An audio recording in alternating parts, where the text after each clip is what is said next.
एक ऐसी अद्भुत कहानी है जो मैं आज आपको ध्यानपूर्वक सुनाऊंगा, और इसे सुनने के बाद आप ज्यादा सोचना, डरना और चिंता सब छोड़ देंगे और आपका मन खुशियों से और प्रसन्नता से भर जाएगा। तो चलिए आज की कहानी की शुरुआत करते हैं। दोस्तों, एक समय की बात है, किसी नगरी में एक युवक रहा करता था। वो युवक अत्यंत दुखी था। वो बहुत निराश था। उसे ये समझ नहीं आ रहा था कि आखिर इस दुनिया में हर व्यक्ति अपने मतलब के लिए ही क्यों जीता है। उसे हर जगह हर कोई केवल स्वार्थी नजर आता था। वह हमेशा यही सोचा करता कि उससे कोई प्यार नहीं करता, उसकी कोई परवाह नहीं करता। सब उससे मतलब के लिए अपने संबंध रखते हैं। मतलब खत्म हो जाते ही सब उसे अपने आप से दूर कर देते हैं। दोस्तों, हमारे जीवन में भी कुछ ऐसा ही होता है। हम भी हमेशा किसी न किसी का साथ ढूंढते ही रहते हैं, और जब हमें किसी का साथ नहीं मिल पाता तो हम अपने आप को अकेला महसूस करते हैं, कमजोर महसूस करते हैं। हमें लगता है कि इस दुनिया में हमारे जैसे कोई है ही नहीं। हमें कोई प्यार नहीं करता, हमारी कोई परवाह नहीं करता। लेकिन हम यह भूल जाते हैं कि अंत में तो हर किसी को अकेले ही जाना है। वह व्यक्ति अपने इस अकेलेपन से बहुत परेशान हो चुका था, जिस कारण एक दिन उसने अपना घर छोड़ दिया और एक रास्ते पर निकल पड़ा। उसके मन में कई सारे विचार थे। उन विचारों में मग्न होकर वह उस रास्ते पर आगे की ओर बढ़ता ही जा रहा था। तभी उसे रास्ते में एक आश्रम दिखाई पड़ा। वह उस आश्रम की ओर आगे बढ़ा। तभी उसने देखा कि एक गुरु अपने शिष्यों को ध्यान करना सिखा रहे हैं, और उन्हीं शिष्यों में से एक शिष्य ने अपने गुरु से कहा, है गुरु, आखिर यह ध्यान क्या है और इस ध्यान को करने से हमें क्या लाभ? तभी वह गुरु अपने उस शिष्य के इस सवाल का जवाब देते हुए कहते हैं, पुत्र, ध्यान ही सच है और ध्यान हमें अकेला कर देता है। हम जितने ज्यादा अकेले होते जाते हैं उतना ही हम ध्यान में उतरते चले जाते हैं, और यही अकेलापन तुम्हें सत्य के मार्ग पर ले जाता है, तुम्हें सत्य की प्राप्ति करवाता है। वह युवक आश्रम के बाहर खड़े होकर ये सब कुछ देख रहा था, सुन रहा था। जैसे ही उसने उन गुरुवर के मुख से ये सारी बातें सुनी, वह दौड़ा दौड़ा उन गुरुवर के पास आया और कहने लगा, है गुरुवर, यदि ध्यान हमें अकेला कर देता है तो इसका मतलब यह हुआ कि मैं इन सब चीजों में श्रेष्ठ हूं। आप तो ध्यान का सहारा लेकर अकेले होते हैं, लेकिन मैं तो ऐसे ही अकेला हूं। मेरा ऐसा कोई नहीं है जिसे मैं अपना कह सकूं, जो मेरी परवाह करता हो, जो मेरा ख्याल रखता हो, और मैं अपनी राह पर अकेला ही चलता चला जा रहा हूं। उस व्यक्ति की ये सारी बातें सुनकर उन गुरुवर ने उस व्यक्ति को ध्यानपूर्वक देखा, और उसके बाद उससे कहते हैं, भंते, अगर तुम अकेले हो तो तुम्हारे पीछे तुम्हारा पूरा परिवार, तुम्हारे मित्र, तुम्हारे शत्रु, तुम्हारे सगे संबंधी, इन सब को लेकर तुम कहां जा रहे हो? उन गुरुवर के मुख से यह बात सुनकर वह व्यक्ति चौंक उठा, और उसने तुरंत ही पीछे मुड़कर देखा तो वहां पर कोई नहीं था। तभी वह उन गुरुवर से कहता है गुरुवर, कौन है मेरे पीछे? कोई तो नहीं, न मेरे परिवार वाले, न मेरे मित्र, न मेरे शत्रु, और न ही मेरे सगी संबंधी। मैं तो सबको पीछे छोड़ आया हूं, क्योंकि कोई मुझे नहीं पूछता, कोई मेरी परवाह नहीं करता, कोई मेरा ख्याल तक नहीं रखता, यहां तक कि मेरी कोई आवाज तक नहीं सुनना चाहता। लेकिन जब किसी के ऊपर कोई समस्या आती है तो वह मुझे अवश्य याद करता है, पर बाकी समय पर वह मुझे पूछते तक नहीं। उन्हें यह तक खबर नहीं होती कि मैं किस हाल में हूं, मैं जिंदा भी हूं या नहीं। उन सबको इन सब चीजों से कोई फर्क नहीं पड़ता। उन गुरुवर ने उस व्यक्ति की यह सारी बातें ध्यानपूर्वक सुनी, और उसके बाद उस युवक से कहते हैं, भंते, तुम सही कह रहे हो, लेकिन जब तक तुम इन सभी को छोड़कर नहीं आते तब तक तुम भला अकेले कैसे हो सकते हो? वह व्यक्ति एक बार फिर से आश्चर्यचकित होकर पीछे मुड़कर देखता है, और फिर उन गुरुवर से कहता है गुरुवर, यहां पर तो कोई नहीं है, मैं अकेला ही यहां पर आया हूं। लग रहा है कि आप मेरा मजाक उड़ा रहे हैं। मेरे पीछे कोई नहीं है। आप खुद देख सकते हैं, तो फिर आप ऐसा क्यों कह रहे हैं कि जाओ और इन्हें छोड़कर आओ? जब मेरे साथ कोई है ही नहीं तो मैं भला उन्हें कहां छोड़ूं, कैसे छोड़ूं? उस युवक की ये सारी बातें सुनकर वह गुरुवर मुस्कुराने लगे, और उस युवक से कहते हैं, भंते, आखिर तुम मुझसे क्या चाहते हो? इस पर वह युवक उन गुरुवर से कहता है गुरुवर, मैं आपका शिष्य बनना चाहता हूं। मुझे कोई साथी चाहिए, मुझे अपना शिष्य बना लीजिए। मैं जीवन भर आपका आभारी रहूंगा। उस युवक की यह बातें सुनकर उन गुरुवर ने कहा, भंते, तुम चाहो तो यहां पर 1 महीने रह सकते हो। उसके बाद ही मैं यह निर्णय कर पाऊंगा कि क्या मुझे तुम्हें अपना शिष्य बनाना चाहिए या फिर नहीं। लेकिन तुम्हें मेरी एक बात माननी होगी। तुम्हें इन 30 दिनों के अंदर ध्यान का अभ्यास करना होगा। अगर तुम ये कर सकते हो तो तुम यहां पर अगले 1 महीने के लिए रुक सकते हो, अन्यथा तुम्हारे लिए यहां पर कोई जगह नहीं। उस व्यक्ति ने काफी सोच विचार कर उन गुरुवर से कहा, है गुरुवर, आप जैसा कहेंगे मैं वैसा ही करूंगा। आप चाहते हैं कि मैं इन 30 दिनों में ध्यान का अभ्यास करूं, तो मैं यह करने के लिए तैयार हूं। उस व्यक्ति ने उन गुरुवर की बात मान ली और आश्रम में ही रुक गया। अगले दिन सुबह सुबह वह गुरुवर उस व्यक्ति के पास आए और उस व्यक्ति से कहने लगे, भंते, तुम किससे बात कर रहे हो? तुम्हारा ध्यान कहां है? इस पर वह व्यक्ति जवाब देते हुए कहता है गुरुवर, मेरे साथ तो कोई नहीं है, मैं भला किससे बात करूंगा, मैं तो अकेला हूं। तभी वह गुरुवर उस व्यक्ति से कहते हैं, ठीक है, लेकिन अब ध्यान लगाओ, क्योंकि तुमने मुझे वचन दिया था कि इन 30 दिनों में तुम ध्यान का अभ्यास करोगे। उन गुरुवर के कहने पर वो व्यक्ति ध्यान करने बैठ जाता है। लेकिन पहले दिन उसे ध्यान करने में बहुत तकलीफें आती हैं, बहुत सारी परेशानियों का सामना करना पड़ता है। यहां तक कि वो ढंग से लगातार बैठ भी नहीं पा रहा था। उसके पैर मानो सुन्न से हो जाते और उसका पैर मानो काम करना ही बंद कर देता। ये सारी बातें वह गुरुवर देख रहे थे। तभी उन गुरुवर ने उस व्यक्ति से कहा, बनते, तुम जितना देर चाहो उतना देर बैठ सकते हो। ये ऐसा कोई जरूरी नहीं है कि तुम एकाएक लगातार बैठे ही रहो। यदि तुम्हें थोड़ी तकलीफ है तो तुम उठ सकते हो, टहल सकते हो और फिर आकर बैठ सकते हो। इतना कहकर वह गुरुवर वहां से चले गए। अगले दिन सुबह सुबह फिर वह उस व्यक्ति के पास आए और उस व्यक्ति से कहने लगे, भंते कौन है, किससे बातें कर रहे हो, कोई आया है क्या? उन गुरुवर की इस बात का जवाब देते हुए वह व्यक्ति उन गुरुवर से कहता है गुरुवर, यहाँ पर तो कोई नहीं है, आप खुद देख लीजिए, मैं भला किससे बातें करूंगा। तभी वह गुरुवर एक बार फिर उस व्यक्ति से कहते हैं, चलो ध्यान का अभ्यास करो। तभी वह व्यक्ति उन गुरुवर से कहता है गुरुवर, क्या केवल आंखें बंद करके बैठ जाना इसे ही ध्यान कहते हैं? अगर इसे ही ध्यान कहते हैं तो यह तो बड़ा ही आसान है और इसे तो कोई भी कर सकता है, केवल आंखें बंद करके बैठना ही तो है। इसका जवाब देते हुए वह गुरुवर उस व्यक्ति से कहते हैं, बनते, केवल आंखें बंद करके बैठ जाना इसे ध्यान नहीं कहते। ध्यान करने के लिए तुम्हें अपने मन को एकाग्र करना होगा, अपने मन को किसी एक चीज पर लगाना होगा। वह कोई भी चीज हो सकती है, बाहर की कोई आवाज या तुम्हारे भीतर से आने वाली ये सांसें, इन सांसों के अंदर और बाहर होने की आवाज। तुम ऐसी किसी भी चीज पर ध्यान लगा सकते हो जो लगातार वर्तमान समय में घट रही है, ताकि तुम्हारा पूरा ध्यान उस चीज पर एकाग्र हो और तुम्हारा ध्यान कहीं भी भटके नहीं, जिस कारण तुम उस पर ध्यान लगा पाओगे। और एक बात और याद रखना, जब तुम उस चीज पर ध्यान लगाओगे तो तुम्हारा ध्यान हटना नहीं चाहिए। इतना कहकर वह गुरुवर वहां से चले गए। अगले दिन जब वह सुबह सुबह एक बार फिर उस व्यक्ति से मिलने आए तो उन्होंने एक बार फिर उस व्यक्ति से कहा, भंते, आज कौन आया है, किससे बातें कर रहे हो? बड़ी जोर जोर से आवाज आ रही है। तुम यहां पर खुद शांति पाने आए हो या फिर दूसरों को अशांत करने के लिए? वह व्यक्ति उन गुरुवर से कहता है गुरुवर, पर यहां पर तो कोई है ही नहीं, तो मैं भला किससे बात करूंगा? यहां तक कि अभी तक मेरे मुख से एक शब्द तक नहीं निकला है, तो फिर आपको कैसे जोर जोर की आवाजें कहां से आ रही हैं? और जब मैंने एक शब्द भी नहीं बोला तो मैं भला दूसरों के लिए अशांति का कारण कैसे बन सकता हूं? तभी वह गुरुवर उस व्यक्ति से कहते हैं, ठीक है, चलो ध्यान का अभ्यास करो। तभी वह व्यक्ति उन गुरुवर से कहता है गुरुवर, मेरा एक प्रश्न है, क्या मैं आपसे पूछ सकता हूं?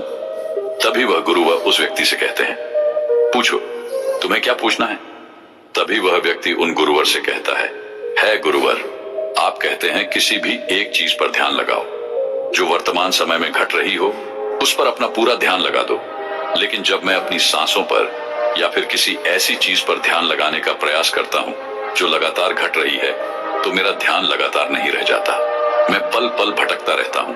कभी मुझे कुछ याद आने लगता है तो कभी मुझे कुछ और याद आने लगता है। वो पुरानी चीजें, वो पुरानी यादें मेरा पीछा नहीं छोड़ती आपके कल यहाँ से चले जाने के बाद मैंने ध्यान करने के लिए बहुत प्रयास किया, लेकिन वह पुरानी यादें बार बार मुझे याद आ रही थी, जिस कारण मैं एक चीज पर ध्यान लगा ही नहीं सका। तो अब मुझे क्या करना चाहिए? उस व्यक्ति की यह सारी बातें सुनकर वह गुरु मुस्कुराने लगे और वहां से चले गए। उन गुरुवर की हंसने की वजह उस व्यक्ति को समझ नहीं आई। अगले दिन सुबह सुबह एक बार फिर वह गुरु उस व्यक्ति के पास पहुंचे और कहा, भंते, ये तुम क्या कर रहे हो? इतना आलस, चारों ओर आलस ही आलस फैला हुआ है। अपने पास से आलस को भगाओ, अन्यथा यह तुम पर हावी हो जाएगा और फिर तुम हमेशा इसके अधीन बनकर रहोगे। तभी वह व्यक्ति गुरुवर से कहता है गुरुवर, आप तो रोज एक ही बात कहते हैं कि यहाँ पर कोई है, लेकिन मुझे तो कोई नजर आता ही नहीं। आप ही बताइए, यहाँ पर कौन है? तभी वह गुरु वह उस व्यक्ति से कहते हैं, ठीक है, चलो अभ्यास के लिए चलते हैं। तभी वह व्यक्ति उन गुरुवर से कहता है गुरुवर, मेरा एक प्रश्न है, आपकी आज्ञा हो तो मैं आपसे पूछना चाहता हूँ। है गुरुवर उस व्यक्ति से कहते हैं, हाँ पूछो, क्या प्रश्न है तुम्हारा? तभी वह व्यक्ति उन गुरुवर से कहता है गुरुवर, आपकी कृपा से अब मैं पहले से बेहतर तरीके से ध्यान कर पा रहा हूँ, लेकिन अभी भी मुझे एक समस्या आ रही है, और वह यह है कि जब भी मैं अपनी सांसों पर ध्यान देता हूँ तो मेरा मन एकाग्र तो होता है और मैं पहले से ज्यादा और अच्छी तरह से ध्यान भी लगा पाता हूँ, लेकिन ध्यान लगाते लगाते मुझे नींद आने लगती है और मैं सो जाता हूँ। फिर उसके बाद मुझसे ध्यान नहीं हो पाता। उसके बाद केवल बस मुझे नींद ही नींद आती रहती है और मैं ध्यान की तरफ फिर अपने आप को मोड़ नहीं पाता। उस व्यक्ति की यह बात सुनकर वह गुरुवर उस व्यक्ति से कहते हैं, ये तो अच्छी बात है। इतना कहकर वह वहां से चले जाते हैं। 5वें दिन जब सुबह सुबह वह गुरुवर उस व्यक्ति के पास पहुंचते हैं तो वे कहते हैं, भंते, तुमने इतने लोगों को क्यों बुला रखा है? इतने सारे लोग तुम्हें ध्यान नहीं करने देंगे। तुमने इतने सारे लोगों को क्यों बुलाया है? इन्हें यहां से जल्दी भेजो। मुझे ये बिल्कुल नहीं पसंद। तुम तो यहाँ पर अकेले आए थे जैसा कि तुमने कहा, तो फिर इतने सारे लोगों को तुमने आज क्यों बुला रखा है? इन्हें अभी के अभी वापस छोड़कर आओ। तभी वह व्यक्ति उन गुरुवर के बारे में मन ही मन ये सोचता है कि लगता है गुरुवर पागल हो चुके हैं। जब भी रोज आते हैं तो हमेशा एक ही बात कहते हैं कि यहाँ पर कोई है, लेकिन मुझे तो कोई नजर ही नहीं आता। बड़ी विनम्रता से उन गुरुवर से कहा, है गुरुवर, शायद आपकी आंखें जो देख पा रही हैं वह मैं नहीं देख पा रहा हूं। मुझे तो यहाँ पर कोई नजर नहीं आता। फिर आपको कैसे? यहाँ पर लोग ही लोग नजर आ रहे हैं। फिर गुरुवर उस व्यक्ति से कहते हैं, अच्छा ठीक है, चलो अब ध्यान का अभ्यास करते हैं। तभी वह व्यक्ति उन गुरुवर से कहता है गुरुवर, मुझे ध्यान के वक्त नींद आती थी। जैसा कि मैंने आपको बताया था, उस पर तो मैंने नियंत्रण पा लिया, लेकिन अब जब भी मैं ध्यान करने बैठता हूँ, किसी एक चीज पर अपना ध्यान केंद्रित करता हूँ, तो मेरे मन में विचारों का सैलाब होता है। मानो विचारों की बाढ़ सी आ जाती है। इतने विचार तो आंख खोलकर भी मैंने कभी नहीं देखे होंगे, जितने की आंखें बंद करने के बाद मुझे नजर आते हैं। और इन विचारों में कुछ ऐसे विचार भी मेरे मन में आते हैं जिनके बारे में आज तक मैंने सोचा तक नहीं है। मुझे उनके बारे में कुछ भी नहीं पता। ये सब क्यों हो रहा है गुरुदेव? उन गुरुवर ने उस व्यक्ति की यह बात सुनकर उस व्यक्ति से कहा, अच्छा ऐसा हो रहा है। इतना कहकर वह गुरुवर वापस चले गए। अगले दिन सुबह सुबह वह गुरुवर एक डंडा लेकर उस युवक के पास पहुंचे और एक डंडा जड़ते हुए उस युवक से कहते हैं, मैंने तुम्हें पहले ही कहा है, इतने सारे लोग मुझे पसंद नहीं, तुम्हें इन्हें छोड़कर आना होगा। आखिर तुम रोज रोज इन्हें क्यों ले आते हो? इतनी भीड़ इकट्ठा करके तुम्हें क्या लाभ? आज के बाद यह यहाँ पर नहीं आने चाहिए। इस बात का ख्याल रखना। यदि आज के बाद यहाँ पर कोई भी नजर आया और तुम्हारी बक बक मुझे सुनाई पड़ी तो मैं तुरंत ही तुम्हें इस आश्रम से निकाल दूंगा। तभी वह व्यक्ति बड़ी विनम्रता से उन गुरुवर से कहता है गुरुर, मुझे तो ये समझ नहीं आता कि मुझे कोई नजर ही नहीं आता, लेकिन आप रोज एक ही बात कहते हैं कि यहाँ पर मैंने भीड़ इकट्ठी कर रखी है। जिन लोगों को भी मैंने लाया है उन्हें मुझे छोड़कर आना होगा, लेकिन मैं आपसे हर रोज एक ही बात कहता हूँ कि मुझे कोई नहीं नजर आता, ना ही मुझे कोई यहाँ पर दिखाई पड़ता है और ना ही मैं अपने मुख से एक शब्द भी निकालता हूँ, लेकिन फिर भी आप कहते हैं कि आपको लोगों की आवाजें सुनाई पड़ रही हैं।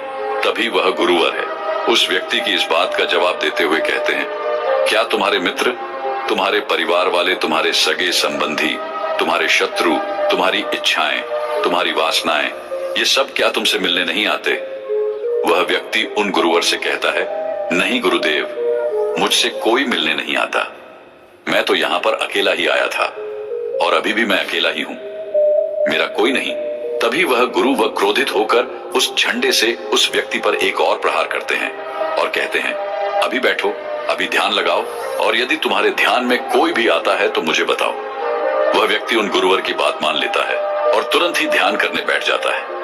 कुछ देर तक तो वह काफी शांत रहता है, लेकिन कुछ देर बाद ही वह उन गुरुवर से कहता है गुरुदेव, मेरा भाई मुझसे मिलने आया है, साथ में मेरे पिताजी भी हैं।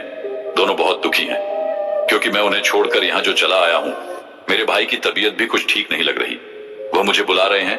मेरे बड़े भाई की पत्नी अर्थात मेरे भाभी मेरे बड़े भाई के साथ अच्छा व्यवहार नहीं कर रही, और तो और मेरी प्रेमिका भी आई हुई है। वह मुझसे पूछ रही है कि क्या तुम मुझसे शादी करोगे या फिर मैं किसी और से शादी कर लूं। वह भी बहुत दुखी नजर आ रही है। और इतना ही नहीं, मेरे कुछ मित्र भी पीछे खड़े हैं जिनसे मैंने कुछ कर्ज लिए थे। आज वो मुझसे अपना कर्जा मांगने आए हैं, मुझे धोखेबाज कह रहे हैं, मुझे अपशब्द बोल रहे हैं, और वो साथ में मेरे कुछ शत्रुओं को भी लाए हैं। लेकिन मेरे शत्रु मुझे मारना नहीं चाहते। वह तो ये कह रहे हैं कि तू तो पहले से ही मरा हुआ है, तुझे और क्या मारना। इतना कहकर वह व्यक्ति कुछ देर के लिए शांत हो गया, लेकिन उसी के बाद फिर कुछ देर बाद वह एक बार फिर से उन गुरुवर से कहने लगा है, गुरुवर, अब मेरे पास एक बहुत बड़ा घर है, इसे मैंने खरीद लिया है। मैं, मेरे पिता, मेरी माता, मेरा भाई, मेरी भाभी सभी इसमें बहुत मिलजुल के रह रहे हैं। हम बहुत खुश हैं। मैं अब अपने मित्रों से अत्यधिक अमीर हूँ। मेरे पास बेशुमार धन दौलत है, और तो और मैंने अपनी प्रेमिका से शादी भी कर ली है और इसका जश्न मना रहे हैं। इतना कहकर वह व्यक्ति एक बार फिर शांत हो गया और फिर कुछ देर बाद और फिर एक बार उन गुरुवर से कहता है गुरुवर, मुझे कोई मारने का प्रयास कर रहा है। लगातार वो मुझ पर प्रहार कर रहा है। मैं उसका चेहरा देखने का प्रयास कर रहा हूँ, लेकिन मुझे उसका चेहरा नजर नहीं आ रहा। इतना कहते कहते वह उन गुरुवर से कहता है, गुरुदेव, ये तो आप हैं जो मुझे मार रहे हैं और यह भी कह रहे हैं कि इतनी भीड़ को लेकर क्यों आए हो और इन्हें लेकर कहां जा रहे हो। मेरे साथ तुम्हें अकेले ही चलना होगा। इतना कहकर वह व्यक्ति ध्यान से उठ गया और उनको रुके चरणों में गिर पड़ा और उनसे कहने लगा, है गुरुदेव, आप सही थे। आप जो हमेशा कहते थे कि इस भीड़ को लेकर मैं कहां जा रहा हूं, आप हमेशा यही कहते थे कि इन सबको छोड़ कर आओ, लेकिन मुझे कोई नजर नहीं आता था। लेकिन आज मैंने उन सबको देख लिया जिन्हें मैं अपने साथ लेकर आया था, जिन्हें मैं अपने साथ लेकर घूम रहा था। हर कोई मेरे साथ ही है, मेरे पास है। लेकिन मैं ये सोच रहा था कि आखिर मैं इतना बेचैन क्यों हूं और मेरी बेचैनी की वजह क्या है। उस व्यक्ति की यह सारी बातें उन गुरुवर ने ध्यानपूर्वक सुनी और उसके बाद वो वहां से चुपचाप उठकर चले गए। उसके बाद से वो गुरुवर उसके पास कभी नहीं आए। लेकिन वह व्यक्ति हर रोज ध्यान का अभ्यास कर रहा था और पूरे 1 महीने बाद जब वह उन गुरुवर के पास पहुंचा तो उन गुरुवर से कहने लगा है, गुरुवर, जैसा कि आप कहते थे कि मैं हमेशा अपनी भीड़ को अपने साथ लेकर घूमता हूं, तो आज मैंने उस भीड़ को विदा कर दिया है और अब मैं बिल्कुल अकेला हूं। मेरे साथ कोई नहीं, मेरे साथ आप भी नहीं है, यहां तक कि मैं खुद अपने साथ नहीं हूं। मैं एक परम शांति महसूस कर रहा हूं। अब मुझे ऐसा प्रतीत होता है कि अब मेरे जीवन में कोई समस्या नहीं है, कोई समाधान नहीं है। मैं बहुत हल्का महसूस कर रहा हूं, मैं बहुत अच्छा महसूस कर रहा हूं और इस शांति में जो आनंद है इसका क्या कहना। तभी वह गुरुवर उस व्यक्ति से कहते हैं, भंते, अगर तुम चाहो तो इस अकेलेपन को लेकर तुम अपनी दुनिया में वापस जा सकते हो। अव्याधि, तुम उस संसार में वापस भी लौट जाओ। भले ही लोग तुम्हारे आसपास क्यों न रहे, भले ही पूरी भीड़ तुम्हारे साथ क्यों न रहे, लेकिन फिर भी तुम अकेले ही रहोगे। फिर चाहे वह तुम्हारे रिश्तेदार हो, साथ क्यों न रहे, लेकिन फिर भी तुम अकेले ही रहोगे। फिर चाहे वह तुम्हारे रिश्तेदार हो, सगे संबंधी हो, परिवार वाले हो, तुम्हारे मित्र, तुम्हारे शत्रु, तुम्हारी भावनाएं या फिर तुम्हारी प्रेमिका, इन सब के साथ रहकर भी तुम पूर्ण रूप से अकेले ही रहोगे। और इतना ही नहीं, तुम्हारे जीवन में जब भी कोई बुरी परिस्थितियां आएंगी तब भी तुम बिल्कुल अकेले और शांत रहोगे और तुम हर परिस्थितियों का समाधान निकालने में भी अब पूरी तरह सक्षम हो चुके हो। और यदि अब तुम चाहो तो मैं तुम्हें अपना शिष्य बना सकता हूं, क्योंकि हो सकता है तुम्हें यह लग रहा हो कि ये 30 दिन तो पूरे खत्म हो चुके, लेकिन ध्यान का मार्ग अभी शुरू हुआ है। और याद रहे कि अभी तो बहुत कुछ सीखना है, जानना है, लेकिन कुछ रखना नहीं है। यह मार्ग अभी शुरू हो रहा है और यह मार्ग अति लंबा है। और इस मार्ग की शुरुआत शांति से ही होती है। तभी वह व्यक्ति उन गुरुवर को प्रणाम करता है और उनसे कहता है गुरुवर, मैं अपने घर वापस लौटना चाहता हूं, अपने उस संसार में वापस जाना चाहता हूं, ताकि मैं अपनी जिम्मेदारियों को निभा सकूं और साथ ही साथ इस मार्ग पर भी आगे बढ़ सकूं। यदि आपकी आज्ञा हो। इतना कहकर वह व्यक्ति शांत हो गया। तभी वह गुरु मुस्कुराने लगे और उस व्यक्ति से कहते हैं, भंते मन शांत हो तो सब हो सकता है। तुम संसार में रहकर भी अकेले रह सकते हो, लेकिन एक बात याद रखना कि हमें सीखना बहुत कुछ है, जानना बहुत कुछ है, लेकिन रखना कुछ भी नहीं। अब तुम जा सकते हो, तुम्हारा कल्याण हो। तो दर्शकों, चलिए अब ज्यादा सोचने के ऊपर अगली कहानी की शुरुआत करते हैं। संपूर्ण मानव जाति एक दौड़ में लगी हुई है, एक ऐसी दौड़ जो कभी पूरी नहीं होती, जो उसके जन्म के साथ शुरू होती है और मरने तक उसका पीछा नहीं छोड़ती। लेकिन क्या कभी आपने ध्यान दिया है कि यह दौड़ किस चीज की है? जरा ठहरकर खुद से पूछिए कि आप किसके पीछे दौड़ रहे हैं, और वास्तव में क्या यह दौड़ कभी पूरी हो सकती है? जिन भौतिक सुख सुविधाओं को इकट्ठे करने में इंसान लगा रहता है, क्या वास्तव में वो भौतिक सुख सुविधाएं उसे शांति या फिर आनंद प्रदान कर सकती है? सिकंदर ने मरने से पहले अपने सभी मंत्रियों को कहा था कि जब मेरी अर्थी उठाई जाए तो मेरा शरीर ढका हुआ नहीं होना चाहिए, मेरी हथेलियां खुली होनी चाहिए, ताकि सारी दुनिया यह देख सके कि जो सिकंदर पूरी दुनिया को जीत सकता था, वो भी अपने साथ कुछ नहीं ले जा सका। उसके हाथ खाली के खाली रह गए। लेकिन जीवन की बागडोर ऐसी होती है कि उसे कभी ठहरने का वक्त ही नहीं मिलता।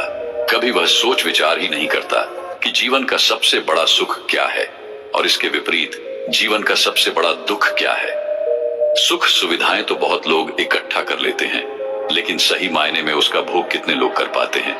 वही भौतिक वस्तुएं जो उसने अपने आनंद, अपनी शांति के लिए संग्रहित की थी, वही सुख सुविधाएं उसके दुख का कारण बन जाती हैं। जब पैसा नहीं कमाया था तो पैसा ना होने का दुख था, और जब पैसा कमा लिया तो वही पैसा उसके बच्चों के लिए या उसके लिए झगड़े का कारण बन जाता है। तो फिर कैसे सुख सुविधाएं, किन चीजों के पीछे आप भाग रहे हो? आज की जो कहानी मैं आप लोगों को सुनाने वाला हूं, उसमें आपको जीवन का सबसे बड़ा दुख और सबसे बड़ा सुख पता चलेगा। इससे पहले कि आप इस कहानी में खो जाएं, इस चैनल को सब्सक्राइब जरूर कर लें। तो चलिए कहानी शुरू करते हैं। अपनी गरीबी के दिन याद करके सेठ धनानंद की आंखों में आंसू आ गए। आज उसने जीवन में सब कुछ हासिल कर लिया था। सारी सुख सुविधाएं उसके पास थी।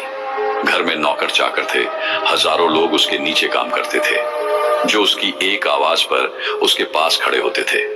लेकिन फिर भी आज सब कुछ हासिल कर लेने के बाद भी वो दुनिया में अपने आप को सबसे गरीब आदमी समझ रहा था। आखिरकार अपनी गरीबी के दिन याद करके उसकी आंखों में आंसू आ गए। उसके पास कुछ नहीं था, लेकिन तब भी वो प्रसन्न रहता था। लेकिन आज सब कुछ होने के बाद भी वो प्रसन्न नहीं था। और दुनिया में वही आदमी सबसे गरीब होता है जो सब कुछ होते हुए भी अकेला महसूस करता है। उसे एहसास होने लगा था कि धन संपदा या भौतिक सुख सुविधाएं उसके मन की पूर्ति नहीं कर सकती। लेकिन अब तो बहुत देर हो चुकी थी। उसका पूरा जीवन बीत चुका था। अब पूरे जीवन की कमाई उसे व्यर्थ लगने लगी। उसे लगने लगा कि उसने जो कुछ कमाया वो सब यूं ही था, व्यर्थ था। ये एहसास उसे जीवन में पहले कभी नहीं हुआ था। काश उसे ये एहसास पहले हो गया होता तो वह ठहर जाता, रुक जाता, रुककर चिंतन करता कि जो चीज वह इकट्ठी कर रहा है, क्या वास्तव में वह इकट्ठी करने लायक है? अगर उसे यह बात पहले पता चल गई होती तो वो अपने जीवन में सार्थकता खोजने की कोशिश करता। वो उस रहस्य के बारे में खोज करता जो उसके मन की पूर्ति करता, जो उसका अकेलापन दूर करता, जो उसके जीवन को संपूर्ण बना देता। उसने अपने दोनों बेटों को अपने पास बुलाया और उन्हें जीवन की सीख समझाने की कोशिश करने लगा। सेठ ने अपने बेटों से कहा कि बेटा, मेरे को तो जीवन में कोई बताने वाला नहीं था, सही रास्ता दिखाने वाला कोई था ही नहीं, इसलिए मैं उस रास्ते पर चलता रहा जिसका कोई अंत नहीं था। और आखिर में पहुंचकर मुझे महसूस हुआ कि जितना रास्ता मैं तय करके आया हूं उतना ही रास्ता बाकी और है। शायद मैं गलत रास्ते पर निकल पड़ा था और अब इतना समय नहीं बचा कि मैं नए रास्ते पर फिर से नया सफर शुरू करूं। उसने अपने दोनों बेटों से कहा कि बेटा, पता है दुनिया में सबसे बदनसीब आदमी कौन होता है? वो जिसके पास सब कुछ होते हुए भी कुछ नहीं होता, जो अपने आप को सब कुछ होते हुए भी अकेला महसूस करता है। भला इससे बड़ा दुख, इससे बड़ी बदनसीबी और क्या हो सकती है? ये सुनकर उसके बड़े बेटे ने कहा कि पिताजी, सब कुछ तो आपके पास है, धन संपदा, पूरा परिवार, सारी खुशियां आपके पास है, लेकिन फिर भी आप अपने आप को बदनसीब क्यों समझते हैं? उसका बड़ा बेटा वह नहीं समझ पा रहा था जो उसके पिता उसे समझाने की कोशिश कर रहे थे। फिर भी उसने अपनी बात को समझाने की कोशिश करते हुए कहा, अभी तुम्हें लगता है कि जीवन में तुम्हारे पास सब कुछ है। मुझे भी तुम्हारे उम्र में ऐसा ही लगता था, लेकिन अब मैं बूढ़ा हो चला हूं। कुछ समय बाद मेरी मृत्यु भी नजदीक है और अब मुझे एहसास हो रहा है कि दुनिया में तो सब कुछ पीछे छूट जाता है। घर, परिवार, रुपया, पैसा, धन संपदा, सब कुछ यही रह जाता है और आखिर में मेरे साथ जाएगा क्या? क्या मैं दुनिया में सबसे अकेला इंसान नहीं हूं? क्या मैं दुनिया का सबसे बदनसीब आदमी नहीं हूं, जिसके पास सब कुछ होते हुए भी वह अपने साथ कुछ भी नहीं ले जा सकता? सेठ के बेटे ने सेठ से सवाल पूछा कि पिताजी, फिर दुनिया में क्या इकट्ठा करना चाहिए? ऐसे तो हर इंसान अकेला ही होता है। कौन इंसान इस दुनिया में भला ऐसा होता है जो अपने साथ इस दुनिया की सुख सुविधाएं या फिर अपना परिवार को साथ लेकर जाता है? सब लोग तो अकेले ही जाते हैं। फिर तो दुनिया में हर एक आदमी बदनसीब ही हुआ। यही सवाल सेठ के मन में भी उठ रहा था, लेकिन उसके खुद के पास इसका कोई जवाब नहीं था, तो वह अपने बेटे को भला इसका क्या उत्तर देता। इसीलिए उसने अपने बेटे से कहा कि बेटा, मैं खुद इस सवाल का जवाब तलाश रहा हूं। अगर एक आदमी के पास सब कुछ होते हुए भी वह अकेला है, उन भौतिक सुख सुविधाओं का वह भोग नहीं कर पा रहा है, तो वह सबसे बड़ा दुख हुआ। मैं मानता हूं दुनिया का सबसे बड़ा दुख यही है कि आपके पास सब कुछ होते हुए भी आप अकेलापन महसूस करो। लेकिन इसके विपरीत दुनिया का सबसे बड़ा सुख क्या हो सकता है? इस सवाल का जवाब तो मेरे बेटे मुझे भी नहीं पता। इसीलिए मैं यह चाहता हूं कि मेरे मरने से पहले जिस सवाल का जवाब मुझे नहीं मिला, वह जवाब तुम अपने जीवन में ढूंढो। और यकीन मानो, अगर तुमने अपने जीवन में इस सवाल का जवाब ढूंढ लिया तो तुम दुनिया के सबसे सुखी इंसान कहलाओगे। यह कहानी सुनाकर गुरु ने अपने शिष्यों से सवाल पूछा कि दुनिया में सबसे बड़ा सुख क्या होता है? सभी शिष्य ध्यानपूर्वक अपने गुरु की यह कहानी सुन रहे थे। संध्या का समय था। धीमी धीमी हवा चल रही थी, जिससे कि पेड़ की पत्तियां हिल रही थी। आसमान में पक्षी सहचा रहे थे।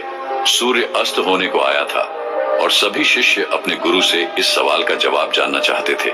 लेकिन इससे पहले ही गुरु ने अपने शिष्यों से सवाल पूछ लिया। इसका उत्तर देते हुए एक शिष्य ने कहा कि गुरुदेव, दुनिया में सबसे सुखी इंसान वही है जिसका शरीर सुखी है। अगर आपके शरीर में बीमारियां हैं तो आपके पास कितनी भी भौतिक सुख सुविधाएं हों, आपके लिए वो व्यर्थ है। और इसके विपरीत अगर आपका शरीर सुखी है, अगर आपका शरीर स्वस्थ है, तो चाहे आपके पास कुछ भी नहीं हो, लेकिन उसके बावजूद आप अपने जीवन में सुखी रहोगे। इसीलिए संसार का सबसे बड़ा धन हमारा शरीर होता है। यह सुनकर दूसरे शिष्य ने उसका विरोध करते हुए कहा कि गुरुदेव, दुनिया में बहुत से लोग ऐसे हैं जिनका शरीर एकदम स्वस्थ है, लेकिन बावजूद इसके वो अपने जीवन में सुखी नहीं है। मैं मानता हूं कि जीवन में सबसे ज्यादा सुखी वही इंसान है जिसका मन सुखी है।